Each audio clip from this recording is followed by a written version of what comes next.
ನಾಳೆ ನವೆಂಬರ್ 1 ಶನಿವಾರ ಅತ್ಯಂತ ಶಕ್ತಿಶಾಲಿ ಕಾರ್ತಿಕ ಮಾಸ ಶುಕ್ಲ ಪಕ್ಷದ ಏಕಾದಶಿಯನ್ನು ಆಚರಿಸಲಾಗುತ್ತಿದ್ದು, ಈ ಏಕಾದಶಿಗೆ ದೇವೋತ್ಥಾನ ಏಕಾದಶಿ, ಪ್ರಬೋಧಿನಿ ಏಕಾದಶಿ ಅಥವಾ ಕಾರ್ತಿಕ ಏಕಾದಶಿ ಎಂದು ಕೂಡ ಕರೆಯುತ್ತಾರೆ. ಶನಿವಾರದಂದು ಕಾರ್ತಿಕ ಏಕಾದಶಿ ಬರುವುದು ಬಹಳ ವಿಶೇಷ. ಈ ಕಾರ್ತಿಕ ಮಾಸದಲ್ಲಿ ಪ್ರತಿದಿನ ದೀಪಾರಾಧನೆ ಮಾಡಲು ಸಾಧ್ಯವಾಗದವರು ಕಾರ್ತಿಕ ಏಕಾದಶಿ ದಿನದಂದು ಒಂದು ಸಣ್ಣ ದೀಪ ಬೆಳಗಿಸಿದರೂ ಸಹ ಸಾವಿರಾರು ಪಟ್ಟು ಅಧಿಕ ಪುಣ್ಯ ಫಲ ಲಭಿಸುತ್ತದೆ. ಅಷ್ಟೊಂದು ಶಕ್ತಿ ಈ ಕಾರ್ತಿಕ ಏಕಾದಶಿಗಿದೆ. ಈ ದಿನ ಲಕ್ಷ್ಮೀ ಸಮೇತ ವಿಷ್ಣು ಅಥವಾ ವೆಂಕಟೇಶ್ವರ ಸ್ವಾಮಿಯನ್ನು ಪೂಜಿಸಿ ಆರಾಧಿಸಬೇಕು. ಕಾರ್ತಿಕ ಏಕಾದಶಿ ದಿನದಂದೇ ಯೋಗ ನಿದ್ರೆಯಲ್ಲಿರುವ ವಿಷ್ಣು ಮೂರ್ತಿಯು ಎಚ್ಚರಗೊಳ್ಳುತ್ತಾನೆ. ಆದ್ದರಿಂದ ಈ ಏಕಾದಶಿ ದಿನದಂದು ವಿಷ್ಣು ಸ್ವರೂಪನಾದ ವೆಂಕಟೇಶ್ವರ ಸ್ವಾಮಿಯನ್ನು ಪೂಜಿಸಿದರೂ ಸಹ ಸಕಲ ಪಾಪಗಳೆಲ್ಲ ತಕ್ಷಣವೇ ನಿವಾರಣೆಯಾಗಿ ಬಯಸಿದ ಕೋರಿಕೆಗಳೆಲ್ಲ ತಕ್ಷಣವೇ ಈಡೇರುತ್ತದೆ. ಏಕಾದಶಿ ತಿಥಿ ಸಮಯವು ನವೆಂಬರ್ 1 ಬೆಳಿಗ್ಗೆ 9:11 ಪ್ರಾರಂಭವಾಗಿ ನವೆಂಬರ್ 2 ಬೆಳಿಗ್ಗೆ 7:31 ಮುಕ್ತಾಯವಾಗುತ್ತದೆ. ನಾಳೆಯ ದಿನ ಬೆಳಿಗ್ಗೆ ಮನೆಯ ಹೊಸ್ತಿಲಿಗೆ ಅರಿಶಿನದ ಲೇಪನ ಹಚ್ಚಿ ಅಕ್ಕಿ ಹಿಟ್ಟಿನಿಂದ ರಂಗೋಲಿ ಹಾಕಿ ಅರಿಶಿನ ಕುಂಕುಮದ ಬೊಟ್ಟುಗಳನ್ನು ಇಟ್ಟು ಹೂವನ್ನು ಇಟ್ಟು ಮನೆಯಲ್ಲಿ ಅರಿಶಿನದ ನೀರು, ಗಂಗಾಜಲ ಅಥವಾ ಗೋಮೂತ್ರವನ್ನು ಸಿಂಪಡಿಸಿ ಶುದ್ಧ ಮಾಡಿಕೊಳ್ಳಬೇಕು. ನೀವು ಎಷ್ಟೇ ಪೂಜೆ ಪುನಸ್ಕಾರ ಮಾಡಿದರೂ ಸಹ ವಿಷ್ಣು ಅಥವಾ ವೆಂಕಟೇಶ್ವರ ಸ್ವಾಮಿಗೆ ಈ ದಿನ ತುಳಸಿಯನ್ನು ಸಮರ್ಪಿಸದೇ ಇದ್ದರೆ ಆ ಪೂಜೆಗೆ ಯಾವುದೇ ಫಲವಿಲ್ಲ. ಹಾಗಾಗಿ ತುಳಸಿಯನ್ನು ತಪ್ಪದೇ ಅರ್ಪಿಸಿ. ಕೇವಲ ಭಕ್ತಿಯಿಂದ ತುಳಸಿಯನ್ನು ಅರ್ಪಿಸಿದರೂ ಸಾಕು, ನಿಮ್ಮ ಕೋರಿಕೆಯೆಲ್ಲ ಖಂಡಿತ ಈಡೇರುತ್ತದೆ. ಇದರ ಜೊತೆಯಲ್ಲಿ ಒಂದು ತಾಮ್ರದ ಚೊಂಬಿನಲ್ಲಿ ನೀರು ತುಂಬಿಸಿ ದೇವರ ಮನೆಯಲ್ಲಿ ಇಡಬೇಕು. ಹಾಗೆಯೇ ಸ್ವಲ್ಪ ಅಕ್ಷತೆಯನ್ನು ತಯಾರಿಸಿಕೊಳ್ಳಬೇಕು. ನಾಳೆಯ ದಿನ ವಿಷ್ಣು ಮೂರ್ತಿ, ವೆಂಕಟೇಶ್ವರ ಸ್ವಾಮಿಯ ಮೂರ್ತಿ ಅಥವಾ ಫೋಟೋ ಇದ್ದರೆ ಹೂವಿನಿಂದ ಅಲಂಕರಿಸಿ ಗಂಧ ಹಚ್ಚಿ ಕುಂಕುಮದ ಬೊಟ್ಟುಗಳನ್ನು ಇಟ್ಟು ತುಳಸಿ ಮಾಲೆಗಳನ್ನು ಅರ್ಪಿಸಿ. ಈ ಕಾರ್ತಿಕ ಏಕಾದಶಿ ದಿನದಂದು ತುಳಸಿ ದಳಗಳಿಂದ ವೆಂಕಟೇಶ್ವರ ಸ್ವಾಮಿಯನ್ನು ಪೂಜಿಸಿದರೆ ಬಯಸಿದ ಕೋರಿಕೆಗಳೆಲ್ಲ ತಕ್ಷಣವೇ ಈಡೇರುತ್ತದೆಯಂತೆ. ಆದರೆ ತುಳಸಿ ಮಾಲೆ ಲಭ್ಯವಿಲ್ಲದವರು ಕೆಲವು ತುಳಸಿ ಎಲೆಗಳನ್ನು ಸಹ ಅರ್ಪಿಸಿ ನಂತರ ದೀಪಾರಾಧನೆ ಮಾಡಬೇಕು. ವಿಶೇಷವಾಗಿ ಈ ಕಾರ್ತಿಕ ಏಕಾದಶಿಯ ದಿನ ದೇವರ ಮನೆಯಲ್ಲಿ ತಪ್ಪದೆ ಹಿಟ್ಟಿನ ದೀಪಾರಾಧನೆ ಮಾಡಿದರೆ ಬಹಳ ಶ್ರೇಷ್ಠ. ಈ ದಿನದಂದು ಬೆಳಗಿಸುವ ಹಿಟ್ಟಿನ ದೀಪಗಳಿಗೆ ಬಹಳ ಶಕ್ತಿ ಇರುತ್ತದೆ. ಅಕ್ಕಿ ಹಿಟ್ಟಿಗೆ ಸ್ವಲ್ಪ ಬೆಲ್ಲ, ಹಸುವಿನ ತುಪ್ಪ, ಹಸುವಿನ ಹಾಲನ್ನು ಸೇರಿಸಿ 5 ಹಿಟ್ಟಿನ ದೀಪಗಳನ್ನು ತಯಾರಿಸಿ ದೀಪಕ್ಕೆ ಕುಂಕುಮದ ಬೊಟ್ಟನ್ನು ಇಟ್ಟು ದೀಪಕ್ಕೆ ಹಸುವಿನ ತುಪ್ಪವನ್ನು ಸೇರಿಸಿ ಪ್ರತಿ ದೀಪಕ್ಕೂ 5 ಬತ್ತಿಗಳನ್ನು ಸೇರಿಸಿ ದೀಪಾರಾಧನೆ ಮಾಡಬೇಕು.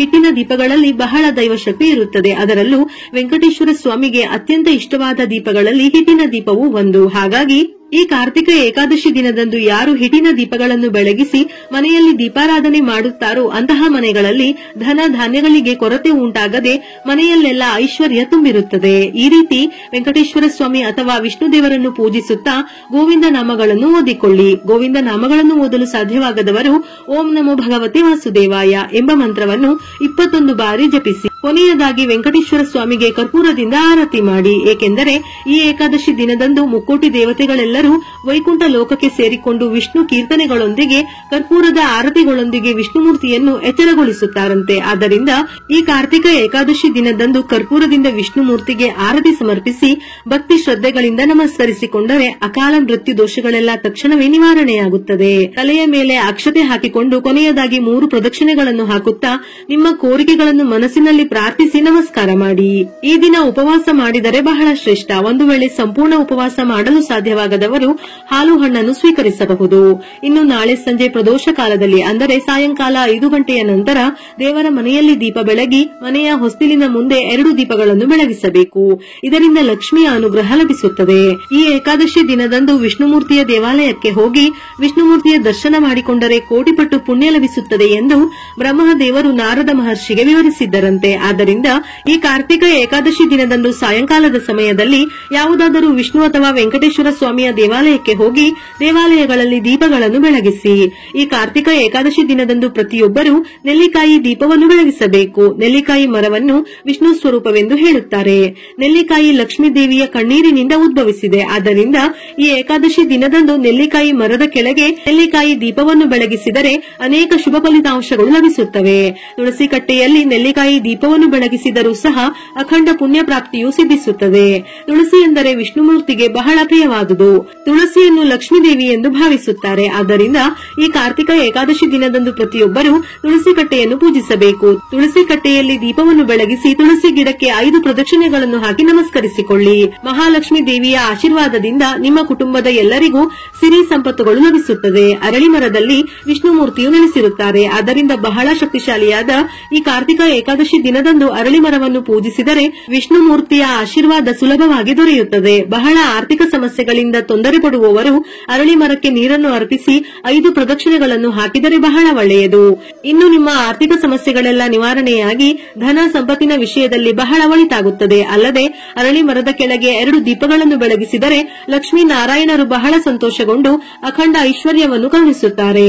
ಈ ಕಾರ್ತಿಕ ಏಕಾದಶಿ ದಿನದಂದು ಉಪವಾಸವಿದ್ದರೆ 1000 ಅಶ್ವಮೇಧ ಯಾಗಗಳನ್ನು ಮಾಡಿದಷ್ಟು ಪುಣ್ಯ ಫಲ ಲಭಿಸುತ್ತದೆ. ಈ ಒಂದು ದಿನ ಮಾಡುವ ಉಪವಾಸಗಳಿಂದ ಸಕಲ ಪಾಪಗಳೆಲ್ಲ ನಿವಾರಣೆಯಾಗಿ ಅಷ್ಟೈಶ್ವರ್ಯಗಳು ಸಿದ್ಧಿಸುತ್ತವೆ. ಇನ್ನು ಈ ಏಕಾದಶಿ ದಿನದಂದು ಕಡ್ಡಾಯವಾಗಿ ಗೋಮಾತೆಯನ್ನು ಪೂಜಿಸಬೇಕು. ಹಸುವಿಗೆ ಬಾಳೆಹಣ್ಣುಗಳನ್ನು ತಿನ್ನಿಸಿ ಹಸುವಿನ ಸುತ್ತ ಪ್ರದಕ್ಷಿಣೆ ಹಾಕಿದರೆ ಜಾತಕ ದೋಷಗಳೆಲ್ಲ ತಕ್ಷಣವೇ ನಿವಾರಣೆಯಾಗಿ ವಿಪರೀತವಾದ ಅದೃಷ್ಟ ಒಲಿದು ಬರುತ್ತದೆ. ನಿಮ್ಮ ಜೀವನದಲ್ಲಿ ಏನೂ ಇಲ್ಲದ ಮಟ್ಟದಿಂದ ಉನ್ನತ ಮಟ್ಟಕ್ಕೆ ಬೆಳೆಯಬೇಕೆಂದು ಬಯಸಿದರೆ ಬಹಳ ಶಕ್ತಿಶಾಲಿಯಾದ ಈ ಕಾರ್ತಿಕ ಏಕಾದಶಿ ದಿನದಂದು ವಿಷ್ಣು ಸ್ವರೂಪಿಯಾದ ಆಮೆಯ ವಿಗ್ರಹವನ್ನು ತಂದು ನಿಮ್ಮ ಪೂಜಾ ಕೋಣೆಯಲ್ಲಿ ಇಟ್ಟುಕೊಳ್ಳಿ. ಇನ್ನು ನಿಮ್ಮ ಮನೆಗೆ ಎಲ್ಲಾ ರೀತಿಯಲ್ಲೂ ಒಳಿತಾಗುತ್ತದೆ. ಅಲ್ಲದೆ ಮನೆಯಲ್ಲಿ ತುಳಸಿ ಗಿಡ ಇಲ್ಲದವರು ಈ ಕಾರ್ತಿಕ ಏಕಾದಶಿ ದಿನದಂದು ತುಳಸಿ ಗಿಡಗಳನ್ನು ತಂದು ನೆಡಬೇಕು. ಆ ಲಕ್ಷ್ಮೀ ದೇವಿ ಸ್ವತಃ ನಿಮ್ಮ ಮನೆಗೆ ಹೆಜ್ಜೆ ಇಡುತ್ತಾಳೆ. ಇನ್ನು ಮದುವೆಯಲ್ಲಿ ಅಡೆತಡೆ ಇದ್ದವರು ಈ ಕಾರ್ತಿಕ ಏಕಾದಶಿ ದಿನದಂದು ತುಳಸಿ ಕಟ್ಟೆಯ ಮುಂದೆ ಹಸುವಿನ ತುಪ್ಪದಿಂದ 5 ದೀಪಗಳನ್ನು ಬೆಳಗಿಸಿ ತುಳಸಿ ಮಾತೆಗೆ ಆರತಿ ಸಮರ್ಪಿಸಿ ಕಂಕಣ ಭಾಗ್ಯ ಕೂಡಿ ಬರುತ್ತದೆ. ಅಲ್ಲದೆ ಈ ಶಕ್ತಿಶಾಲಿಯಾದ ಕಾರ್ತಿಕ ಏಕಾದಶಿ ದಿನದಂದು ಬಡವರಿಗೆ ದಾನ ಮಾಡಿದರೆ ಬಹಳ ಪುಣ್ಯ ಫಲ ಲಭಿಸುತ್ತದೆ. ಮುಖ್ಯವಾಗಿ ಗೋಧಿ, ಅಕ್ಕಿ ಹಾಗೆಯೇ ಬೆಲ್ಲವನ್ನು ದಾನ ಮಾಡಿದರೆ ನಿಮ್ಮ ಮನೆಯ ಸಂಪತ್ತು ವಿಪರೀತವಾಗಿ ಹೆಚ್ಚಾಗುತ್ತದೆ. ಈ ಕಾರ್ತಿಕ ಏಕಾದಶಿ ದಿನದಂದು ಯಾರಿಗಾದರೂ ಅನ್ನದಾನ ಮಾಡಿ. ಈ ದಿನ ಒಬ್ಬರಿಗೆ ಅನ್ನದಾನ ಮಾಡಿದರೂ ಸಹ ಕೋಟಿ ಜನರಿಗೆ ಅನ್ನದಾನ ಮಾಡಿದಷ್ಟು ಪುಣ್ಯ ಫಲ ದೊರೆಯುತ್ತದೆಯಂತೆ. ಲಕ್ಷ್ಮೀ ನಾರಾಯಣರ ಆಶೀರ್ವಾದದಿಂದ ಅತಿ ಶೀಘ್ರದಲ್ಲಿ ಶ್ರೀಮಂತರಾಗಬೇಕೆಂದು ಬಯಸುವವರು ಈ ಕಾರ್ತಿಕ ಏಕಾದಶಿ ದಿನದಂದು ಬೆಳಿಗ್ಗೆ ಮನೆಯಲ್ಲಿ ಪೂಜೆ ಮಾಡಿ ಪೂಜೆಯಲ್ಲಿ ಇಟ್ಟ ತುಳಸಿ ಎಲೆಗಳನ್ನು ನಿಮ್ಮ ಬೀರುವಿನಲ್ಲಿ ಇಟ್ಟುಕೊಳ್ಳಿ. ಧನ ಸಂಪತ್ತಿನ ಸಮಸ್ಯೆಗಳೆಲ್ಲ ತಕ್ಷಣವೇ ನಿವಾರಣೆಯಾಗಿ ಚೆನ್ನಾಗಿ ಅಭಿವೃದ್ಧಿ ಹೊಂದುತ್ತೀರಿ. ಮುಖ್ಯವಾಗಿ ಈ ಏಕಾದಶಿ ದಿನದಂದು ತಲೆಗೆ ಎಣ್ಣೆ ಹಚ್ಚಿಕೊಳ್ಳಬಾರದು. ಹಾಗೆ ಮಾಡಿದರೆ ಆಯುಷ್ಯ ಕ್ಷೀಣಿಸುತ್ತದೆ ಮತ್ತು ಅನಾರೋಗ್ಯ ಸಮಸ್ಯೆಗಳು ಉಂಟಾಗುತ್ತವೆ ಎಂದು ನಮ್ಮ ಹಿರಿಯರು ಹೇಳುತ್ತಾರೆ. ಏಕಾದಶಿ ಮಾಡಲು ಸಾಧ್ಯವಾಗದವರು ವಿಷ್ಣು ಅಥವಾ ವೆಂಕಟೇಶ್ವರ ಸ್ವಾಮಿಯ ದೇವಸ್ಥಾನಕ್ಕೆ ಹೋಗಿ ದೀಪ ಬೆಳಗಿ ಪ್ರದಕ್ಷಿಣೆ ಹಾಕಿದರೂ ಸಾಕು. ಭಗವಂತನ ಸಂಪೂರ್ಣ ಅನುಗ್ರಹದ ಜೊತೆ ಸುಖ, ಸಂತೋಷ, ಧನ ಸಂಪತ್ತು ವೃದ್ಧಿಯಾಗಿ ನಿಮ್ಮ ಜೀವನ ಸುಖಕರವಾಗಿರುತ್ತದೆ.